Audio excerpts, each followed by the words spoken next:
Dennis Jamison. So tell us a little bit about yourself, Dennis. 6'2", about 265. I don't know, what do you want to know? Well, where do you work? What are your hobbies? Oh, okay. I'm a paramedic. I've been working EMS for almost 23 years. Obviously, my hobbies are music and spending time with my family. Yeah, that's pretty much what I do. Pretty much covers it. Yeah. You have a pretty talented family, if I understand correctly. Yeah, I got some pretty talented family members. My wife sings. She sits back there. My kids all sing, and our oldest daughter, just moved out to California to Reading to go to the BSSM school out there with Bethel. So she's going to school for the worship arts thing out there. She's loving it. Our son does theater, musical theater. He's really talented singer, actor, kind of thing. Going to college for it now, so we'll see how that goes. Yeah. And Molly is our youngest, and she's a really great singer, worship leader at our church, and so she does a good job. Okay. So how long have you been a Christian? What time is it? I say that laughingly because I think it's something that I don't have to earn it, but I do have to renew it daily.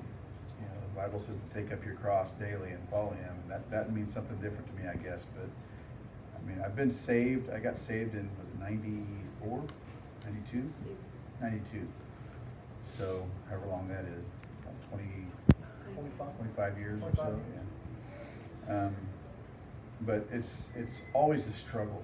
You know, it's always a struggle for me to keep salvation, to maintain it. You know, because sometimes whenever you get in the way, you know, you kind of do stupid stuff you shouldn't do, and you mess it all up. So you got to ask for that forgiveness. You know, and He always gives it freely, but sometimes, you know, we're not all there. Okay, can you tell us a little about your childhood and maybe your teenage years? When I was a kid, my parents split up when I was little. I was about 5 or 6 years old, and my dad was kind of an abuser. He liked to, he wasn't an alcoholic or anything like that, but he just had a temper like nobody's business, and if anything went wrong, he would take it out on everybody else. So my mom was the brunt of a lot of that, but we were also part of that abuse system, and then pretty much from the time I can remember up until about 6 years old, my mom decided she'd had enough, so she drove off. I mean, literally, one day we were walking to school. Mom drove by. She said, "Bye, guys," and she turned left, and that's the last time we saw her.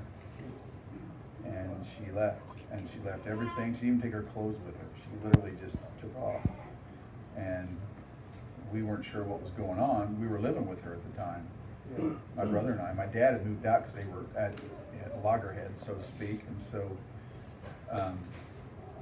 we were home alone for about a week before my brother finally called my dad up and said, "Hey, we're out of peanut butter." I was like, "Where's your mom?" "I don't know. I ain't seen her in about a week." And of course he was livid. So long story short, he came back and lived with us and, you know, raised us up, you know, just the three of us at the time, and you know, it didn't change anything. He was still abusive and still just who he is, and I mean, it is what it is. So there's that. Yeah, that had to be pretty tough. That's all I knew. So. Yeah. So, where did your faith journey begin? Well, I got into high school and moved to a small town outside of where we moved to Kansas whenever I was in like 6th grade. And by the time I got into like my sophomore year, we moved to a little town about 25 miles west of where, because my dad got a job as a cop there. Hot-tempered guy as a cop, that makes a lot of sense. But we never went to church growing up. The only time I remember going to church was it was like Dad's opportunity to drop us off, get rid of us for a few hours on Easter. you know, and so he would drop us off. And I had bad experiences with that because, I mean, it was like they had this, you know, hellfire and brimstone kind of preacher yelling at everybody, and I'm in the third row going, oh, God. I didn't know what to think of that. I was like, I don't want to come here again. This is horrible. And so I think twice, maybe, my whole growing up years, 2 or 3 times we went to church is about it. But when it started becoming more real for me was after I met my wife. We were high school, or she was in high school, and I'd met her in high school, but we didn't start going out until after I graduated. And she was a Christian. I mean, her family was a Christian, and everybody told me, oh man, what are you doing? You know, it's like, her parents will never allow you to today, because you're so different, you're so not a Christian, you know, because I was a hellraiser, man. I mean, I was played in rock and roll bands and did drugs and drank myself sick, and you know, that was just what I did. What was odd was that whenever we moved to this small town, my dad became a police officer, and whenever we followed along and moved into the house, it was like nobody would party with me. Nobody. I'm a cop's kid in a small town. Who's going to buy you a joint? You know, it's never going to work out. You know, and so I was like, oh man, this sucks. I can't get a bottle of beer to save my life. You know, and I kind of had to quit cold turkey because I couldn't get it. You know, really is all it was. And I just kind of went to school and had chips on both shoulders, and I met her, and everyone in this school was kind of standoffish towards me because I was a new guy. I was, you know, 6 foot tall, you know, and a big hefty dude, you know, so everyone's like, you know, I always wore a leather jacket, had long hair, and hated everybody, you know, and so, and everyone knew that, and I didn't mince words about it. I didn't provoke fights, but I would on occasion get provoked, and I didn't really lose many of them, you know, I would just take care of business. And after we met in a class, we started, you know, just hanging out as friends here and there. And after a couple of years or a few years, something told me inside whenever I first saw her. You know, how old were you? What grade were you in? 8th grade. She was in 8th grade, and I was a sophomore. And I saw her walk into a classroom that I was getting ready to leave, and something in my gut said, I'm going to marry her. And I mean, that was obviously God talking to me, but I didn't know who that was. It was just, I just felt it, you know. And so fast forward, we started to kind of hang out and date, so to speak, and she's like, I really don't want a long-term relationship. I was married 25 years now, so. But she still hasn't decided if she likes me yet. But she went to church, and I knew that, and I was like, oh man, I really don't want to do that. But wherever she was going, I wanted to go.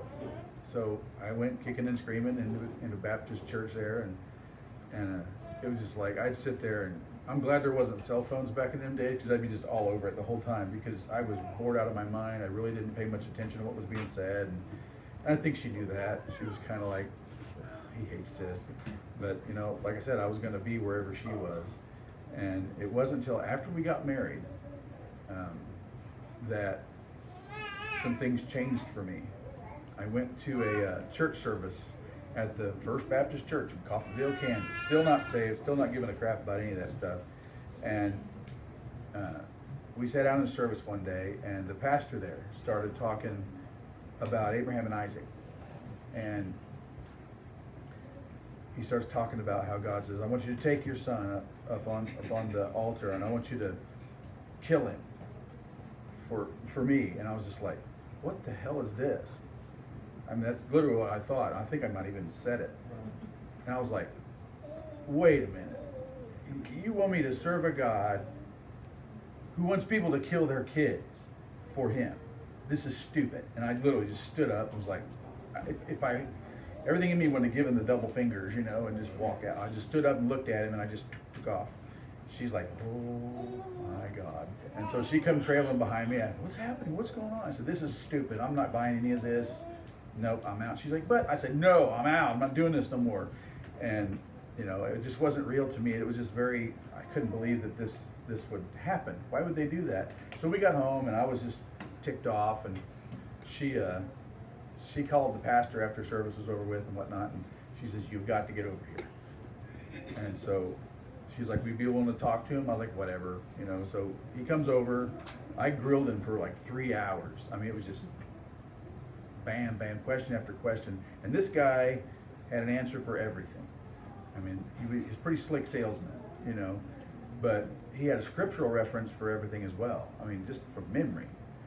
And so I was just like, dang, this dude's got it. You know, he knows what's going on. And after 3 hours of grilling him, he's like, well, you got any more questions? And I'm just like, well, no, I guess that's about it, you know.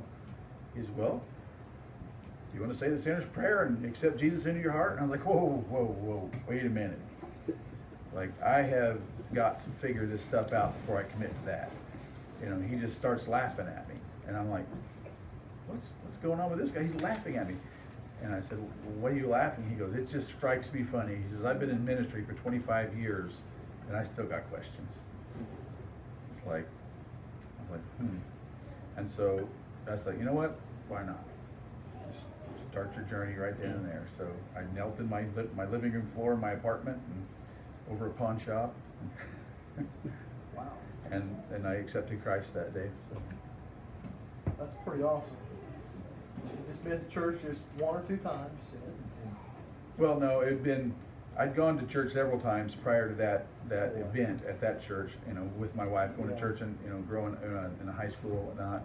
And then when we got married, we'd gone to church for, I don't know, several months. And then it was finally just, that was the last straw, and I had to get up and go. Abraham Isaac did it for you. Yeah, and he finally says, well, you didn't stay for the rest of the story. I was like, well, what happens? He goes, oh, and he told me what had happened. I was like, oh, okay, gotcha. It was a faith test. It wasn't actual sacrifice. So, Yeah. I kind of got like Paul Harvey. Now you know the rest of the I story. kind of got jazzed up for nothing, you know. But it all worked out. Yeah. So you've been a believer ever since. I'm sure you've seen a lot of ups and downs. Of course. A lot of different seasons God maybe has taken you through. Yeah. With that said, what's been your greatest joy as a believer? Probably my kids. It's amazing how, coming from someone like me, luckily they have their mother as an influence, but coming from somebody like me, that they're so strong in where they're at, and to watch them grow in their faith over the years and then surpass mine by miles, you know, it's just watching my kids do that has just been amazing. So you in a band currently, I believe? Yeah, we have a band here in town. Okay. So where do you see God maybe taking you in the next few years? I have no idea. No idea. It's just a journey. It is, you know, it's kind of whatever, you know. Whatever. I'm open to anything, you know. My wife and I have kind of been through a process. We spent 20 years in a church and gave our lives to that place. I mean, it was literally every time the doors were open, there we were, and we were sold out. This is our forever church. We were gonna stay here for the rest of our lives, and Pittsburgh was gonna be home. I turned down a $100,000 job to stay in Pittsburgh because we were so just connected in our church. And a couple years ago, things started getting a little bit different, a little bit weird. And so we were just kind of like, something ain't right. And it just kind of started snowballing from there. And to make that story short, we felt God say it's time to go. And so we left. And we started attending a different church and have just had just amazing ups and downs since then as well. But I can't speak for her, but I'm guarded. A bad church situation really makes you protect yourself and guard your heart, because, you know, so I'll tell everybody this: I don't have a problem with God whatsoever. I don't blame him for all of that. I blame the people that called themselves Christians for that, for hurting me, you know. It's like, and hurting my family. And it wasn't just us, it was several families, and it became apparent that we were mistaken for the last 20 years. We were completely misled. We were told one thing and shown another, and it burned me. It really did. You know, I became, you know, we started going to Flag Church about a year and a half ago, I guess it was, and you know, it's a great place to go. Kids loved it. The youth group was good, and you know, the worship team thing, and they've got some really positive things going on there, and great people. But again, I'm in closed mode, you know, and I really haven't yet connected to a lot of people there. And that was the whole premise behind our former church, was we're family. And then when your family excises you and doesn't talk to you for a year, not a peep, it makes you not want to be a part of a family again. It makes you want to step back and go, well, no thanks, because it's not real. To me, if you're in a church, you can't fake it till you make it. God is in control of all of that. So if you try to make people think you're one thing when you're another, people read that. It's just, and you have to be real.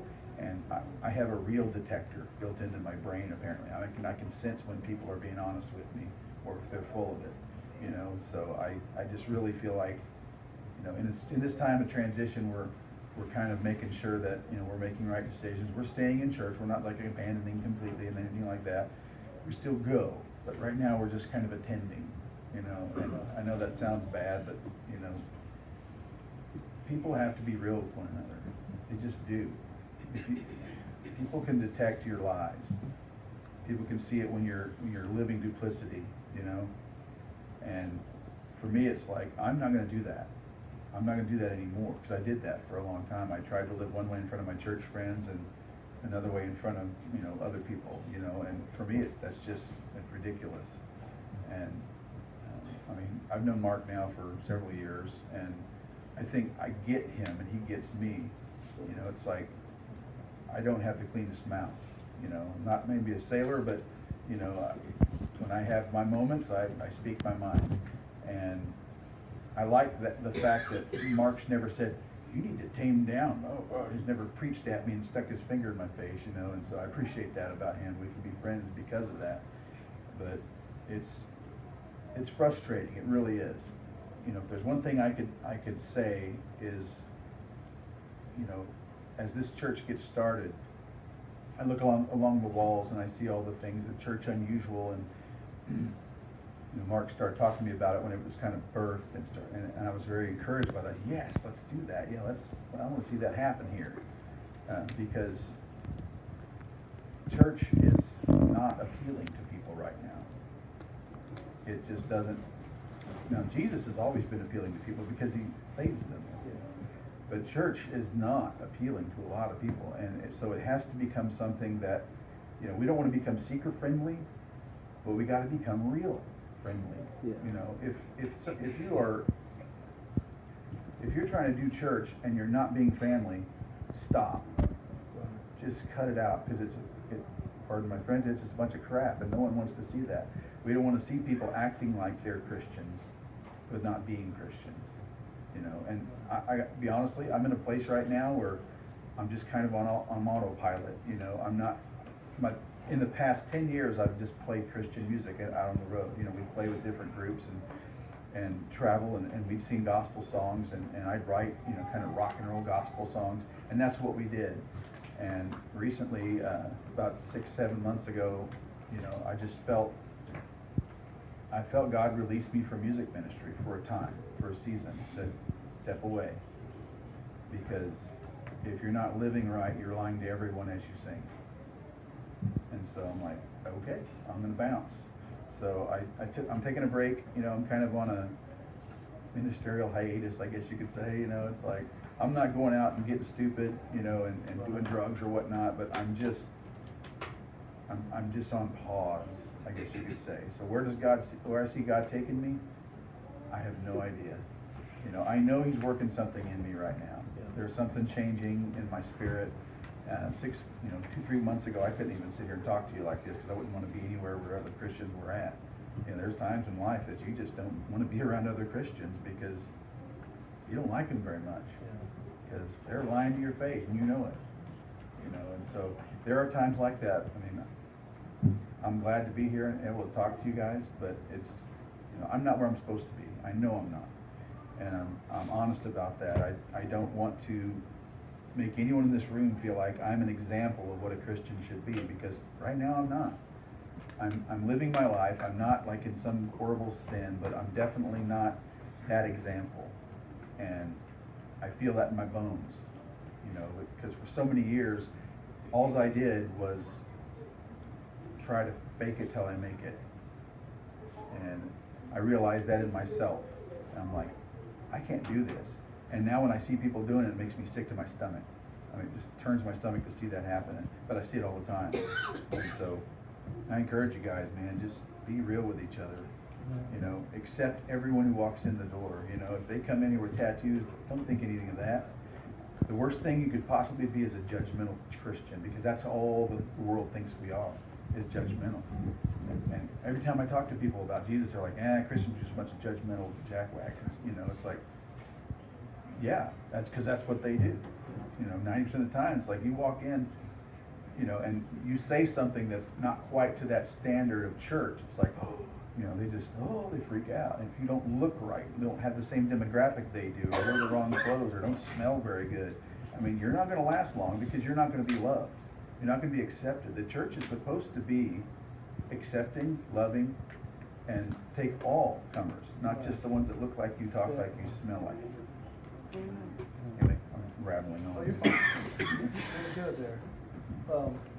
Yeah, like you said, Pitt Chapel, one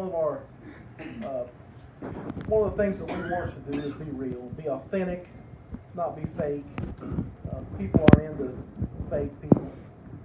We want to be compassionate, loving. Want to welcome all people in here. And we're thankful for your story. I really enjoyed it. And I believe Dennis is going to share a couple songs with us, so we're going to move out of the way and let him minister in song.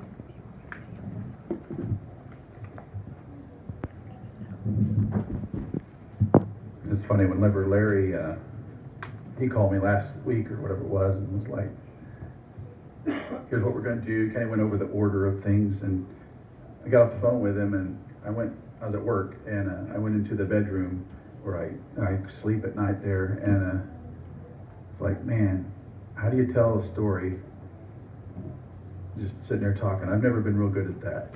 My wife can attest to that. I don't do so well with it. This was really hard for me to interview with just talking. But what God gave me was writing songs, and so oddly enough, I cannot stand country music. I cannot stand it. But my wife says, "Oh, you're a country singer, definitely." I'm like, no, I resist. But and I sat down in my bedroom that night after I got off the phone with Larry, and I wrote a country song. It's so ridiculous, but anyway, this is called the Peanut Butter Song. Yeah, it kind of ties into the story I told in my childhood.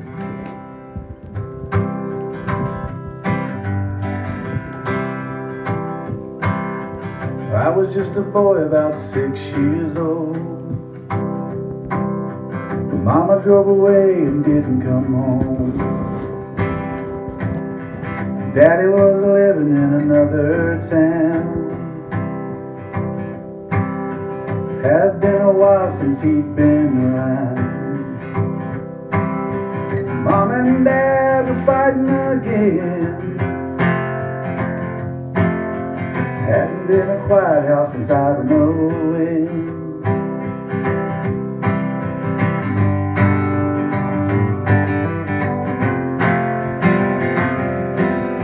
Mom just had enough. She just got tired of getting beaten up. Several days went by and Dad called my brother. Said, "Dad, we're out of peanut butter." Dad said, "Son, where the hell is your mother?" Said she went away and didn't leave a number. Several weeks went by without a word. Well, Mom had gone, we missed her. Daddy said she's gone and she ain't coming back. I'll just be the three of us, and that is that.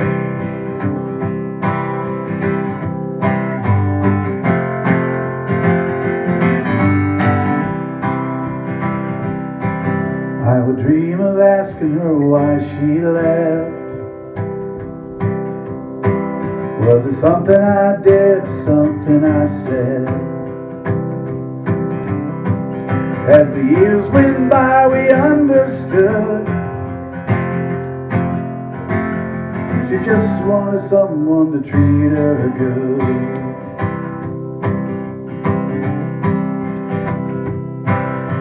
Now we're all grown up with families,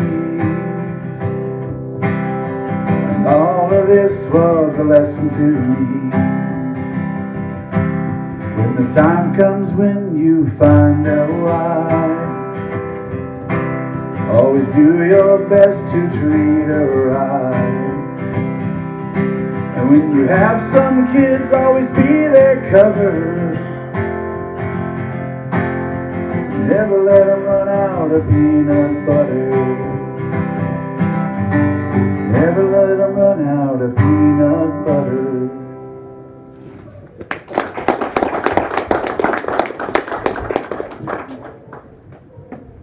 I just have one more I want to sing. I wrote this a long time ago, and it just keeps coming back as one that whenever I'm facing struggle, I realize God understands that, and the best place to go is right back to Him.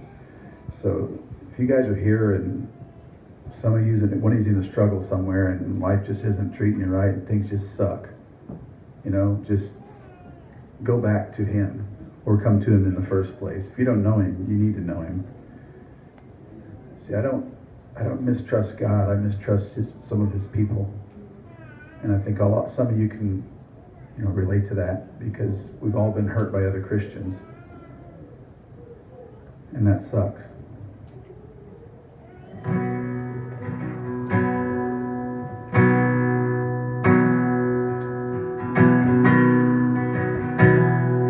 I have found myself standing in places I should not be.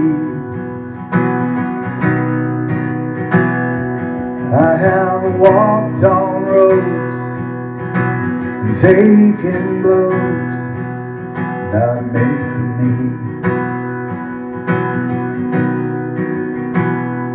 And I wonder why. I have taken chances, circumstances where I had no clue. I had thought that hope was lost, and counted the cost, ran back to you.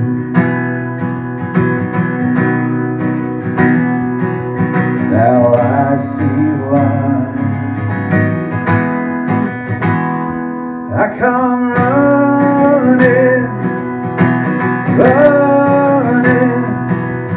into the arms of Jesus.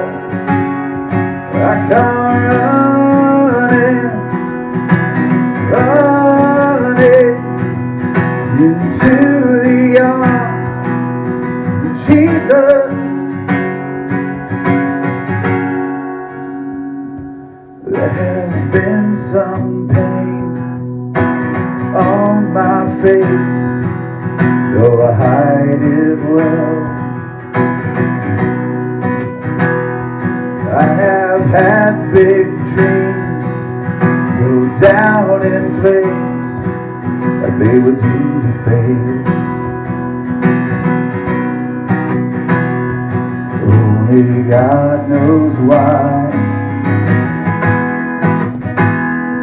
I have loved someone oh so much and watched them fall.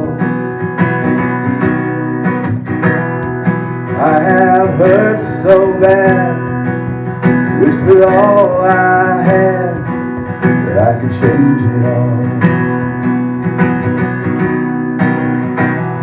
But it's no wonder that I come running into the arms of Jesus. I I come